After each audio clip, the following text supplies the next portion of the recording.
अरे भैया, मैं राघव बोल रहा हूँ। एक बड़ी मुसीबत आ गई है।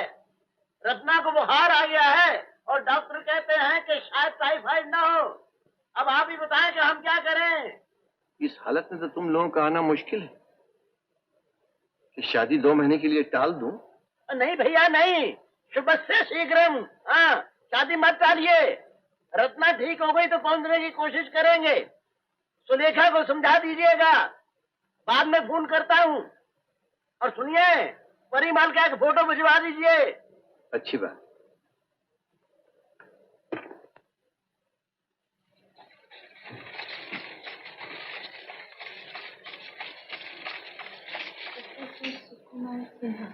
तुम्हारे जीजाजी हैं? ओहो, तुम्हारे सर से जीजा जी का भूत कभी नहीं उतरेगा। जीजाजी भूत नहीं है। भूत से कम ही। देखो, ये मेरे छोटे भाई जैसा है, हमारे कॉलेज में प्रोफेसर है अंग्रेजी का। कुमार, ओ कुमार। कौन? परिमल भैया। एक मिनट। सेंस ऑफ ह्यूमर का तो जवाब नहीं। हाँ हाँ, आइए भैया, आइए। अब से घंटी बजा रहा हूँ, सो रहे थे? माफ करना भैया, घंटी खराब हो गई, बजती नहीं। लेकिन अपनी घंटी तो बज गई। क्या मतलब? शादी तय हो गई। अरे किनसे? मिलवाता हूँ। आप हैं सुलेखा चतुर्वेदी और आप हैं सुकुमार उर्फ कुमार। यही मुझसे शादी करें। ओह, कंग्रेचुलेशन। तो आप किससे शादी कर रहे हैं? मैं इन्हीं से। ओहो, ऐसा कहिए ना कि आप दोनों आपस में एक दूसरे से शादी कर रहे हैं। आइए।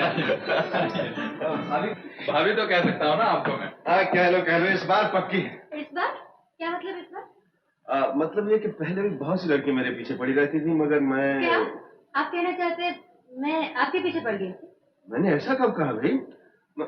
मैं तो ये कह रहा हूँ कि इस बार मैं किसी लड़की के पीछे पड़ गया। आइए। भाभी, आप पहली दफे घर आई हैं, कहिए मैं आपकी क्या करूं? नहीं, देर हो जाएगी। जीजा जी का कुमार, जाने दो यार, इनके जिज्जा जी का टेलीफोन आने वाला है। अरे रिश्तेदारों के टेलीफोन तो अब आया ही करेंगे भैया, लेकिन मैं नहीं छोड़ने वाला। भाभी देखिए, आप पहली दफे हमारे घर आई हैं, अब की... अच्छा, तो एक काम करिए, तानपुरा से सब हाजिर है, जल्दी से गाना सुनाइए। हाँ कुमार, पहले तुम गाओ फिर सुलेखा गाएंगे। बहुत अच्छा गा। अच्छा, तो भाभी पहले आप शुरू कर दीजिए। नहीं, पहले आप। नहीं, पहले आप। नहीं, पहले आप। नहीं, पहले आप। पहले आप। पहले आप। पहले आप में गाड़ी निकल जाएगी। तो एक काम कीजिए भैया, आप ही शुरू हो जाइए ना। ठीक है, हम गाते हैं। आप गाते भी हैं? खास फूस का डॉक्टर और गाना। देखा कुमार, होने वाले पति पे कितना भरोसा है, कितनी रिस्पेक्ट है। भैया अभी सबूत दे देते हैं। अरे भाभी, आपको क्या मालूम, कॉलेज फंक्शन में हम दोनों ने एक साथ गाना गाया था और फर्स्ट प्राइज जीते थे, है ना भैया? 1 मिनट। 2 मिनट। तुमने बताया क्यों नहीं तुम गाते हो? सुलेखा, पति के गुण धीरे धीरे पता चलना चाहिए, उससे प्यार धीरे धीरे बढ़ता है। अच्छा ये बताओ, ये मेरा दोस्त कैसा लगा? बहुत अच्छा। वो शादीशुदा है कुमारी? ए मेम साहब, क्या कह रही हैं आप? कहीं अपना पत्ता काटने का इरादा तो नहीं? छी, उन्होंने मुझे भाभी कहकर पुकारा और तुम... वो रूपा है ना, शिमले में पढ़ती है, जीजा जी की बड़ी लड़की। नहीं, हरगिज नहीं। क्यों? पहली बात तो ये कि वो तुम्हारे जीजा जी की लड़की है, और दूसरी बात ये कि मेरा एक दोस्त है प्रशांत, बंबई में रहता है। कुछ दिन पहले यहाँ आया था, कुमार का बहुत अच्छा दोस्त हो गया। उसकी एक साली है और कुमार प्रशांत को बहुत पसंद है। क्यों भाभी, लग रहा है ना हम दोनों जुड़वा? चलो भैया, दिखा दे भाभी को, एक घास फूस का डॉक्टर भी क्या घास फूस नहीं, कम से कम फूल पत्ती। अच्छा चलिए शुरू तो हो जाइए। चलो भैया।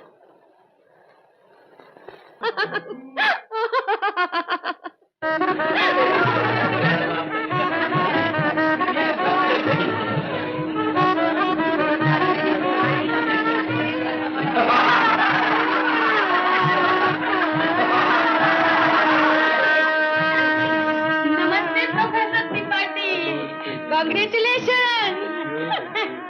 तुम्हारे लिए नहीं, आपके लिए। Thank you. थैंक यू क्या, पहले खोल के तो देखो।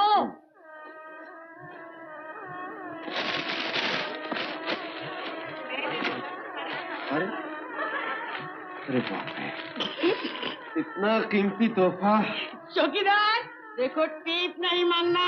टिप तो मिल गया।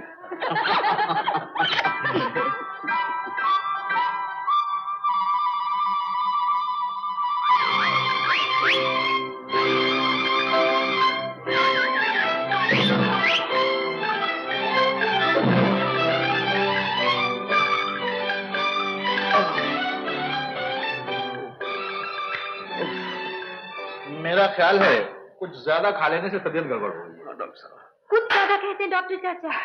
20 दिन में हमने 30 लंच और 30 डिनर खाए हैं, उसके ऊपर 25 ब्रेकफास्ट और 15 चाय पार्टी। क्यों भाई, क्या डर था कि फिर खाना नहीं मिलेगा? ये बात नहीं डॉक्टर साहब, दोस्तों को डर था कि फिर शायद शादी ना हो, इस बार जितना जी भर के खिलाओ अच्छा है। मुश्किल क्या है डॉक्टर चाचा, इनके दोस्तों का सारा प्यार पेट में भरा हुआ है, दिल में नहीं। तो यूं करो अब कि 2 वक्त खाना मत खाओ, सिर्फ ये गोलियां खा लेना। नहीं डॉक्टर साहब, मैं फट जाऊंगा। अब तो मैं बंदूक की गोली खा सकता हूँ, इनके लिए गुंजाइश नहीं है। तो फिर ऐसा करो, खाना मत, निगल लेना पानी से। निकल लूं। मैं चलता हूँ। तुम बैठो बेटा।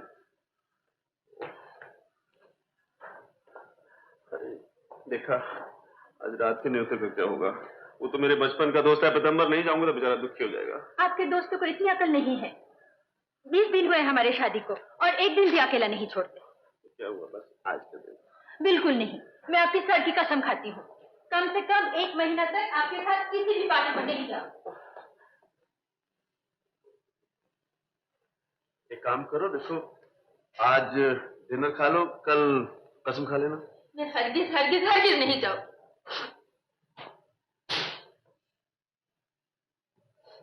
एक महीना नहीं हुआ शादी हुए, ये सूरत निकल आई तुमको। आइए आइए भैया आइए। झगड़ा हो गया? ना ना, ऐसा कुछ नहीं है। अच्छा अच्छा, तो मैं तुम दोनों का मूड ठीक कर देता हूँ। मैं दोनों के लिए न्योता लेकर आया हूँ। क्या? Oh no. क्यों, क्या हुआ? रिश्ते का नाम मत लीजिए, इस घर में खट्टे डकार आने लगते हैं। ठीक कह रही है भैया, ऐसी बात पे तो झगड़ा हो रहा था। अरे सुनो तो, राघव ने तुम दोनों को बंबई बुलाया। हाँ सुनो, पूजनीय हरिपत भैया, मेरी हार्दिक इच्छा है कि आप उन दोनों का प्रस्थापन शीघ्र ही बंबई के लिए करा दें। जलवायु के परिवर्तन के साथ साथ नवविवाहित दंपति के लिए ऐसी यात्रा पारस्परिक अंतर्ज्ञान के लिए भी सहायक सिद्ध होती है। हाँ जीजा जी हैं ऑल इंडिया रेडियो। बस यही एक बीमारी है राघव को, जबान जो भी बोलो शुद्ध बोलो। ये बहुत अच्छा होगा, बॉम्बे जाकर इन पार्टियों से तो बच जाएंगे। नहीं, ये न्योता मंजूर नहीं हो सकता। क्यों? इसलिए कि अभी अभी आपकी बहन ने मेरे सर की कसम खाई है कि मेरे साथ किसी भी न्योते पर नहीं जाएगी। लेकिन कसम जीजा जी के लिए थोड़ी खाई थी। कुछ भी है, न्योता तो न्योता ही होता है। सॉरी, देखो तुमने मेरे सर की कसम खाई है, मैं अपनी बीवी को विधवा तो नहीं देख सकता। मजाक छोड़िए और बॉम्बे जाने का प्रोग्राम बनाइए। नहीं, हमारा बंबई जाना बिल्कुल नामुमकिन है। अच्छा भाई, तुम लोग अपना मसला हल करो। मेरी तो इससे भी बड़ी एक समस्या है। क्या? तुम्हारे जीजा जी ने थोप दिए मेरे सर पे। उन्हें एक ड्राइवर चाहिए इलाहाबाद से। क्यों? इलाहाबाद से क्यों? क्योंकि बंबई में शुद्ध भाषा बोलने वाला ड्राइवर नहीं मिलता, इसलिए। अब आजकल इलाहाबाद में ही शुद्ध भाषा बोलने वाले ड्राइवर कहाँ हैं? भैया, मैं आपको अवश्य एक ऐसा वाहन चालक दे सकता हूँ। क्या क्या दे सकते हो? वाहन चालक यानी कि ड्राइवर। ओह, अरे भाई तुम तो सीधी सादी जबान में बात करो। बड़ा उपकार होगा अगर ऐसा आदमी दिला दो। कौन है वो? सेवक आपके सामने उपस्थित है। हाँ, इस तरह आपकी और हमारी समस्याओं का समाधान भी हो जाएगा, इनकी कसम नहीं टूटेगी और जीजा जी के दर्शन हो जाएंगे। आखिर नौकरी तो कोई न्योता नहीं होती। देखो भाई, मैं ठीक ठीक समझा नहीं अभी तक। मैं समझाता हूँ आपको। कल ही आपकी चिट्ठी लेकर मैं नौकरी पे चला जाता हूँ। ड्राइवर बन के? हाँ। पहले एक्ट में मैं जाता हूँ, दूसरे एक्ट में यानी कि 5-7 दिन के बाद तुम आ जाना। 1 सेकंड में पकड़े जाएंगे आप। अरे जाइए जाइए, आप पकड़ सकी थी चौकीदार को? मेरी बात और है, लेकिन जीजा जी वो तो सांस सूंघ लेते हैं आदमी की, और फिर वो तो आपके फोटो भी देख चुके हैं। अरे इसके बावजूद भी नहीं पकड़ सकेंगे? रही शर्त? भैया पिछले 20 दिनों की शादी में 20,000 बार इनके जीनियस जीजा जी के गुण सुन चुका हूं। लगता है भगवान कृष्ण का अवतार। और उनकी छाप इनके मन में बहुत गहरी लगी। कम से कम मुझे एक मौका तो दीजिए, मैं अपनी पत्नी की नजर में स्थान बना सकूं। मैं ये बात साबित कर देना चाहता हूं कि मैं इनके जीजा जी से किसी बात में कम नहीं। पकड़े जाओगे बच्चों, पकड़े जाओगे। रास्ता स्थान भी चला जाएगा और भी फिसल जाओगे पत्नी की नजरों में। कम से कम एक चांस दीजिए मुझे। एक तो जबरदस्त सिफारिशी खत दे दीजिए मुझे, और दूसरे एक ट्रंकल कर दीजिए जिनेश जी को, मेरा मतलब है इनके जीजा जी को। उनसे कह दीजिए एक खानदानी ड्राइवर पेश खिदमत है, बस जल्दी पहुंचा है। और सुलेखा भी 2-4 दिन में पहुंच जाएगी। और उसका पति बुद्धू राम परिमल घास पत्तों का डॉक्टर पटना गया है, बाद में आएगा। चलिए उठिए भैया, ट्रंकल कर दीजिए और शाम को मैं चिट्ठी ले लूंगा। आइडिया बुरा नहीं है, फिर भी एक बार सोच लो। हाँ ये अच्छा सुलेखा,